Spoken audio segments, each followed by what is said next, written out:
காதலர் தினத்தை ஒட்டி நடிகைகள் தங்களின் காதல் அனுபவங்களை பகிர்ந்தனர். நடிகை கீர்த்தி சுரேஷ் கூறும்போது, நான் ஒரு விழாவுக்கு சென்றபோது கூட்டத்திலிருந்து வேகமாக வந்த வாலிபர் எனது கையில் ஒரு புத்தகத்தை கொடுத்துவிட்டு சென்றார். வீட்டுக்கு வந்து அதை திறந்து பார்த்தபோது உள்ளே எனது புகைப்படம் மற்றும் அந்த வாலிபரின் புகைப்படத்துடன் ஒரு கடிதம் இருந்தது. அதில் தன்னை திருமணம் செய்து கொள்ளும்படி எழுதியிருந்தார். அதை படித்ததும் எனக்கு சிரிப்பு வந்தது.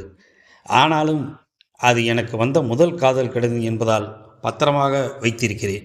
நான் படித்த காலத்தில் இதுபோல் யாரும் எனக்கு காதல் கடிதம் தரவில்லை என கூறினார் கீர்த்தி சுரேஷ். அடுத்ததாக நடிகை அதிதி ராவ் ஐதரி கூறும்போது, நான் பள்ளியில் படித்தபோது ஒரு சீனியர் மாணவர் எனக்கு 2 பக்க காதல் கடிதம் கொடுத்தான். அதை பலமுறை படித்தேன். த்ரில்லிங்காகவும் பெருமையாகவும் இருந்தது. கடித விஷயம் அம்மாவுக்கு தெரிந்து என்னை போர்டிங் பள்ளிக்கு மாற்றிவிட்டார் என்றார். நடிகை சாய் பல்லவி கூறும்போது, நான் எழுதிய முதல் மற்றும் கடைசி காதல் கடிதம் இன்றும் நினைவில் இருக்கிறது. நான் பள்ளியில் படித்தபோது ஒரு மாணவனை பிடித்திருந்தது. அவனுக்கு ஒரு காதல் கடிதத்தை எழுதினேன்.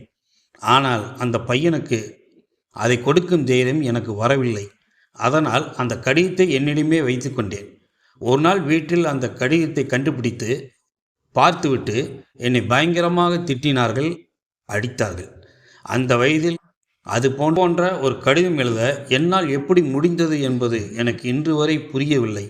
அதை நினைக்கும்போது சிரிப்பு வருகிறது என்றார்.